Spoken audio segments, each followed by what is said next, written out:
Hey guys, welcome to DevOps School. In this video tutorial, we are going to learn about Kubernetes. Kubernetes is developed by Google and it is an open source platform that automates container operations.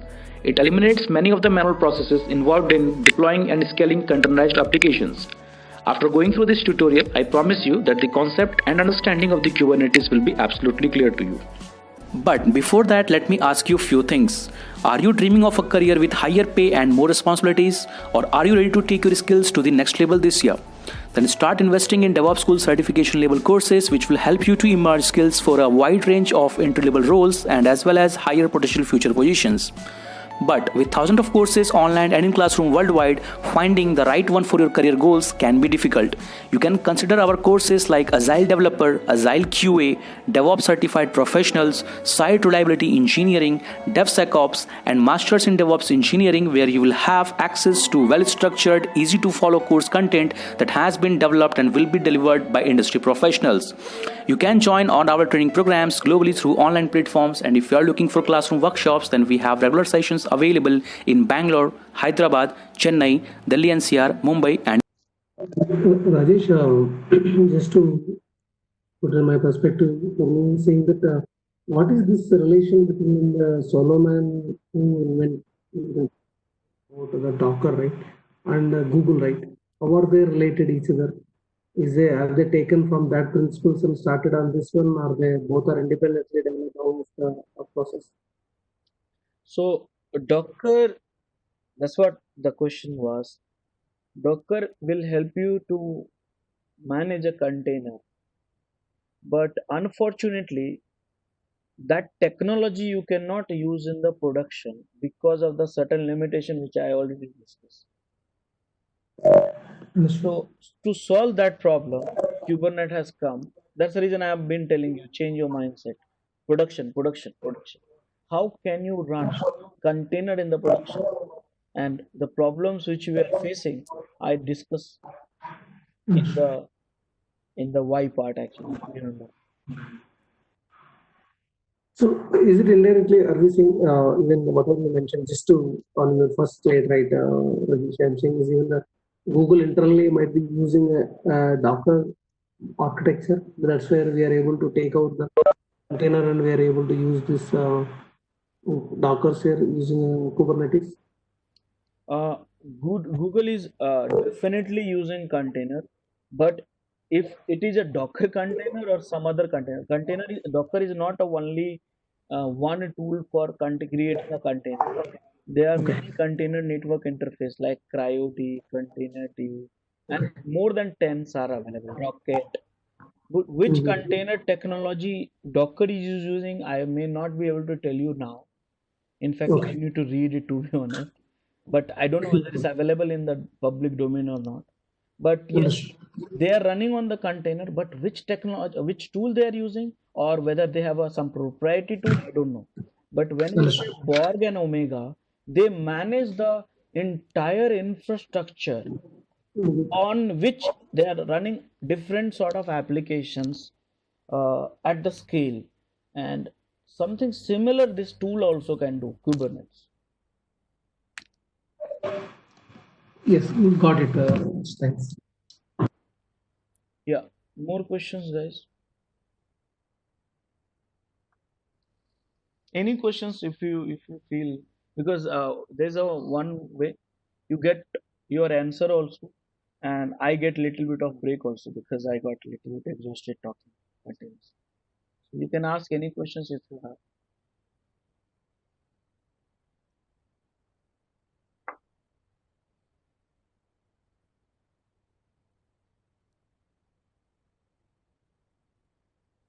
Okay, guys. So I think we don't have any questions right now. Okay. So next topic is Kubernetes architecture. Now, now we are going to understand how Kubernetes works. How Kubernetes works. So, as part of this, we are going to understand the big picture of Kubernetes, masters, nodes, pod, services, deployments, and many more. So let's understand the Kubernetes at this picture. Kubernetes is an orchestrator for microservices app. So last time I said Kubernetes is an orchestrator of container. This time I'm saying Kubernetes is an orchestrator for microservices app. So you have any idea about what is a microservices? What is a microservices?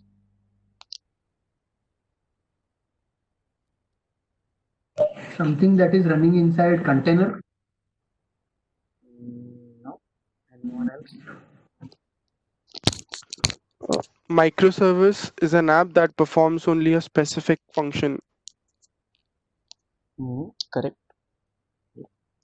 So let me help you to understand. Earlier, we had a application which was monolithic. Monolithic means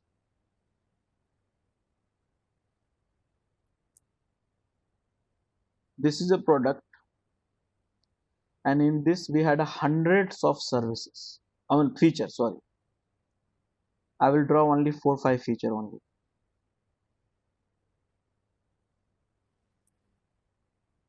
One feature, two feature, three feature, four feature, five feature. You look at the notepad also. If you see here, notepad, if you see the top panel, if you count it in the notepad applications like this, you have hundreds of features. Look at this here. See, hundreds of features. So like that, any tools like MS Word, MS Paint, PowerPoint, you see that you have hundreds of features. And earlier we used to deploy all this together in one go. Now also MS Office, if you want to install, you have to install all together, everything, not like a feature wise. Now there is a problem in a monolithic architecture.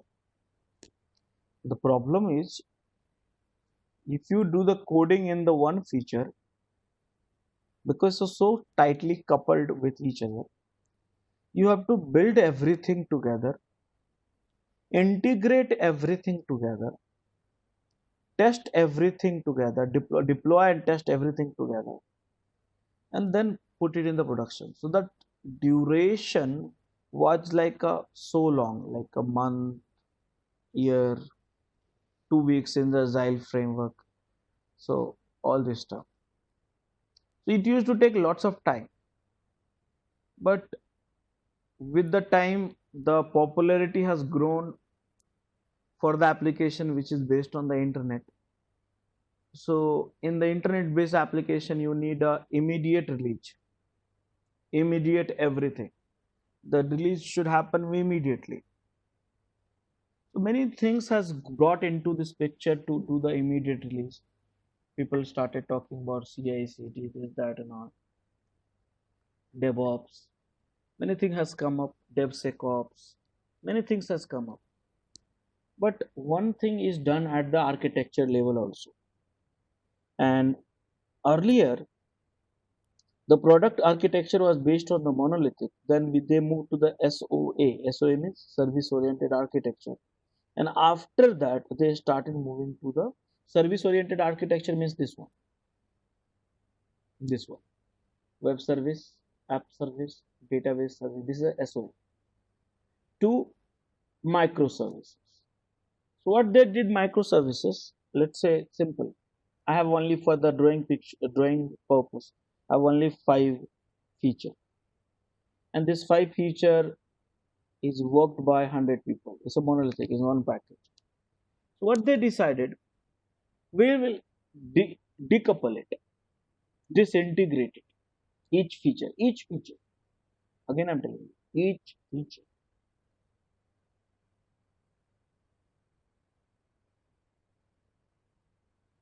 and they will not communicate with each other directly but through REST APIs. So now you see here, this is a one feature and they have their own database. This feature they have own database. This feature they have own database. This feature they have own database. Now 100 people were working because of that whole project. Hundreds of features were there. Now it's microservices. 2 people are working. Think about it.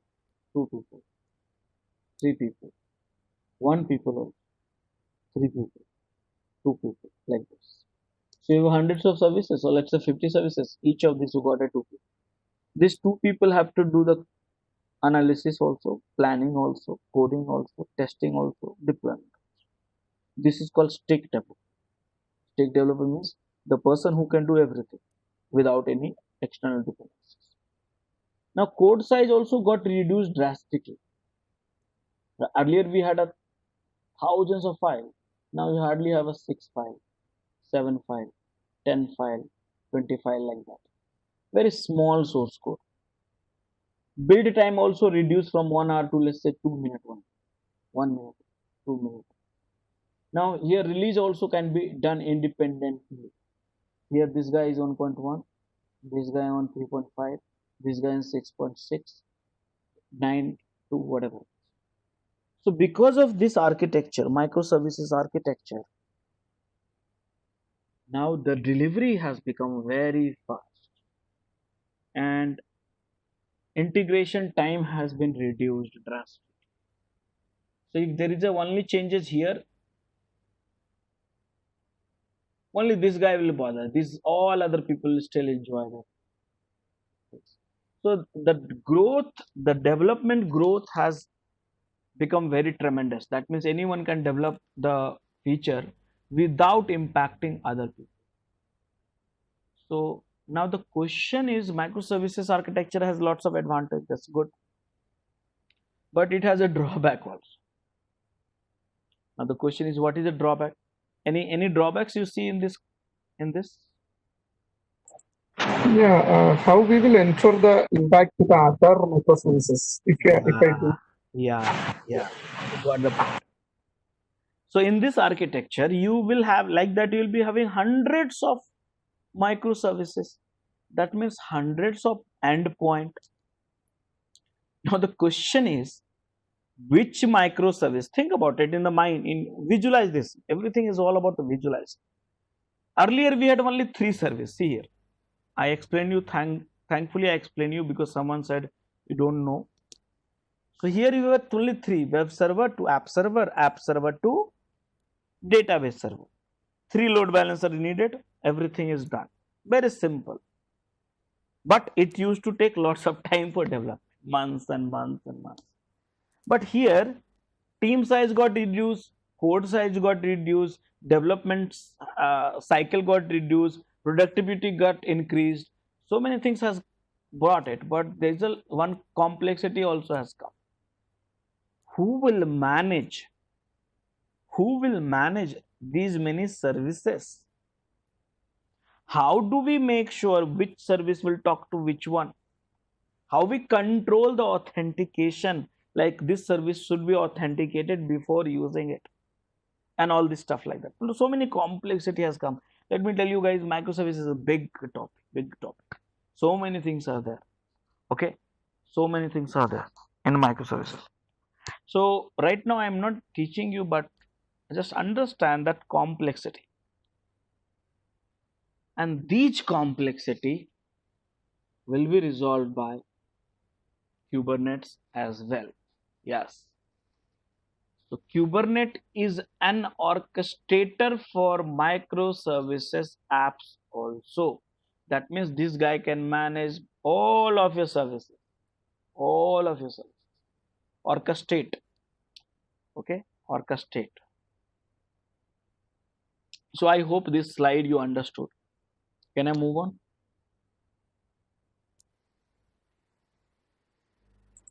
Yes. So guys, let's understand here In this picture, you can see here, there is a football ground, there is a manager, there is a coach, and there is a team.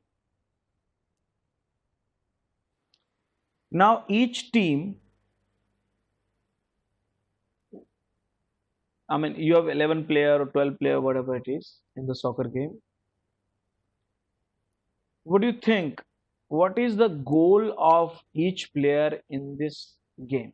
What is the goal?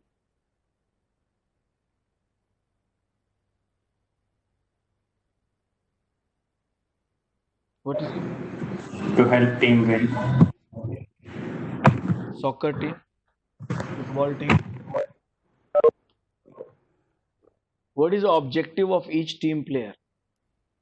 To score a goal and like not to allow the other team to score the goal, like to defend. So, if they have an objective of scoring a goal, they have an end objective for scoring a goal, then all the player will be next to the goal post. This is how we used to play together in our childhood days. Everyone will be near to the goal post, and we will shout at each other, give me the ball, give me the ball. But who's having ball? No one has idea. Right? So this is not the way it will work. Let me tell you here, you might follow this soccer game. Suddenly some team, most of the time you see here, always each time the World Cups will bring lots of surprises. You see that in the many team, you have a world's best soccer player, world best soccer player. But they will not win the World Cup. Some other team will bring the World Cup who's not having the world's best team or best player, sorry. How that was happening? Because of, understand this reason. The objective of the team in the soccer game on the ground is not to make a goal. Yes, that is the objective. It's not to make a goal. Now, what is the goal action? What is the objective for each player? Now, if this team player is playing without a direction, then it will be chaos. So for that only we get a manager and coach. Manager and coach knows each and every player's capabilities. Manager knows what you are good at. So accordingly, manager says, if you want to be on ground, listen very carefully. If you want to be on ground, then you have to hear me and you do what I say. If you do not do what I say, if you do not do the way I say, I will pluck you out of the ground and then you will be nowhere in the ground. And that brings the discipline approach of communication. Now, what happens here? The objective of soccer game is not to make a goal, but pass the ball to each other. Because if you run, you get tired. If you try to make a goal, alone you cannot make it.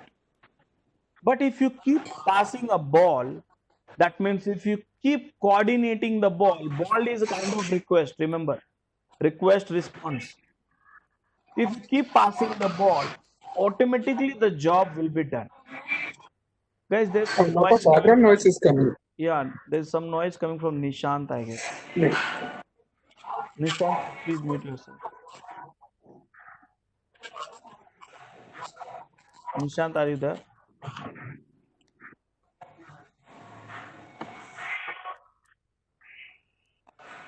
Yeah, I'm not getting a button to mute. Sorry. I'll leave the meeting and come back again. Sorry. Yeah, yeah.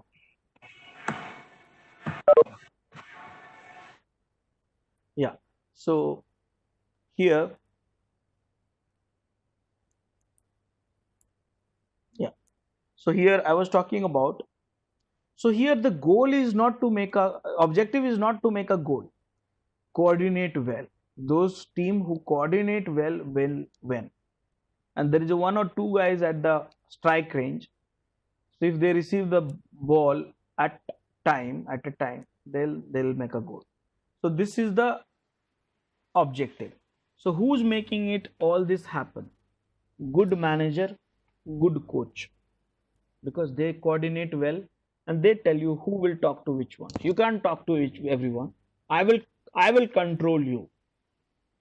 Now guys, interesting thing is these all players is a microservices. Yes, each one of these player has certain qualities. Each microservices has certain qualities.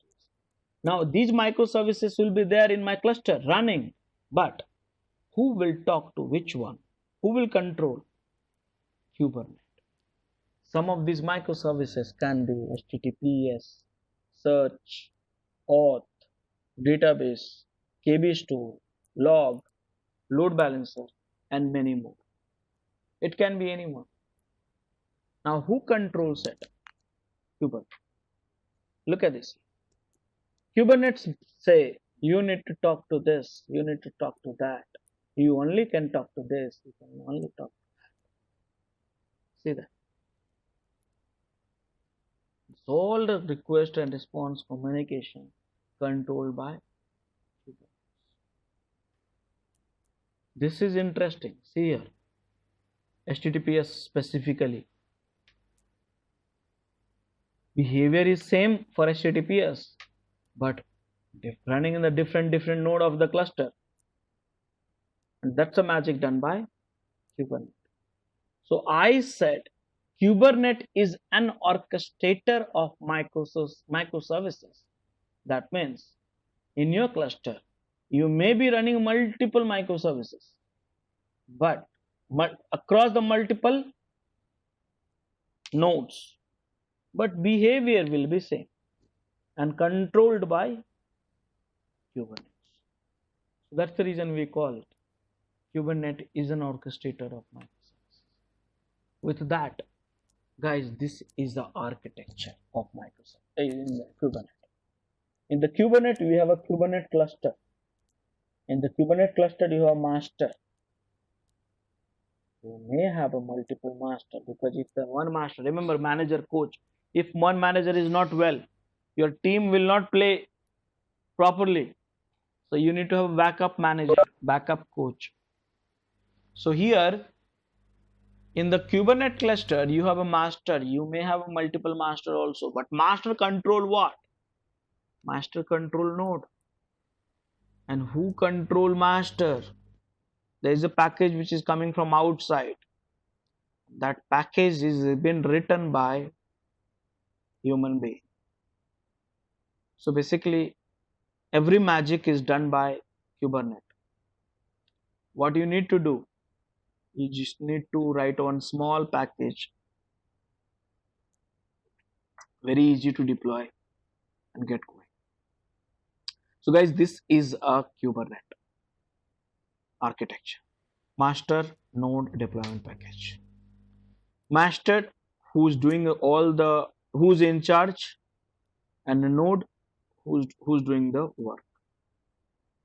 So this is called Kubernetes architecture.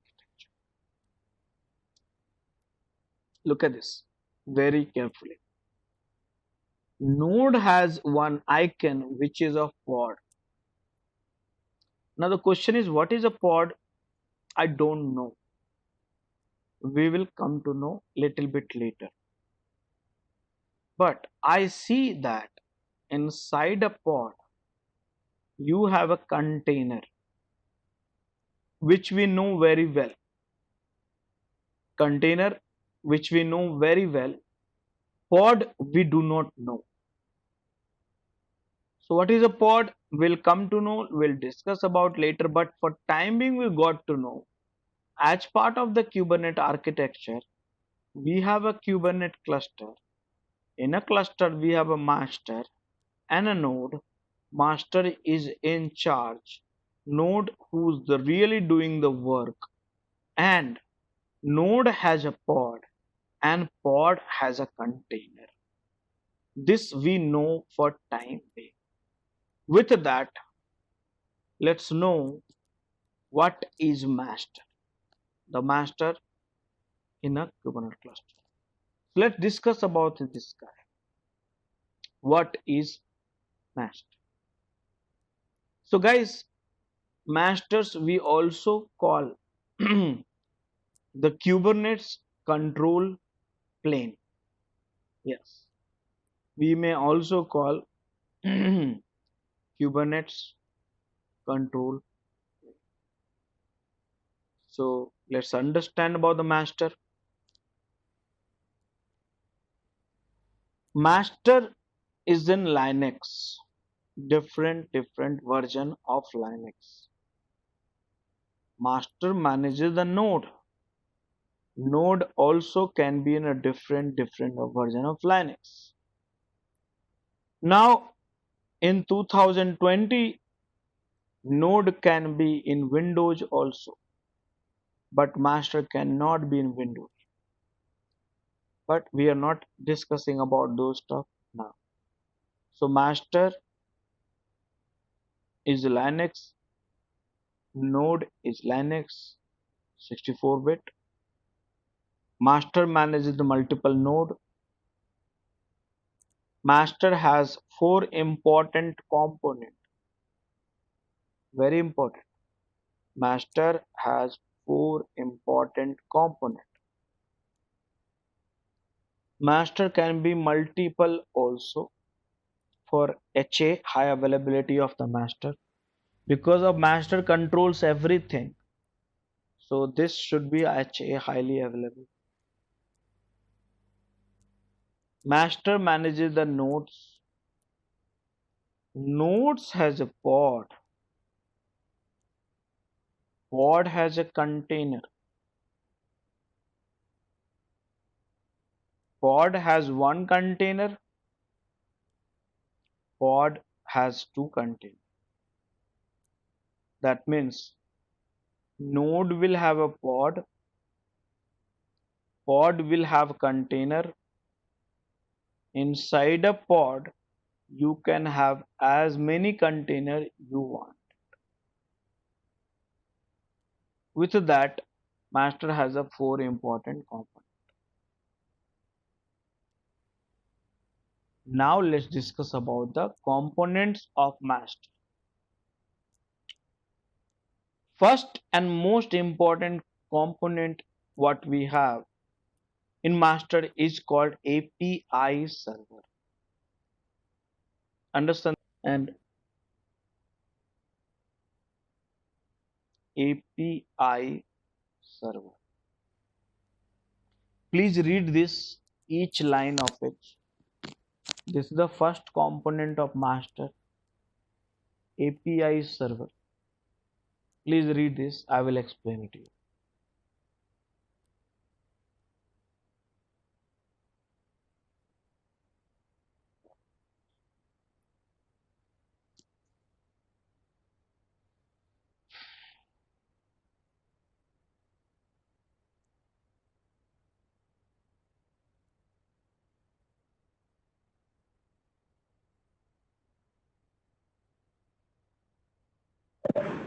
Just, just go to previous slide. Just mention. Okay, one more previous slide. Here, one node contains also can contain multiple pods. Okay, thanks.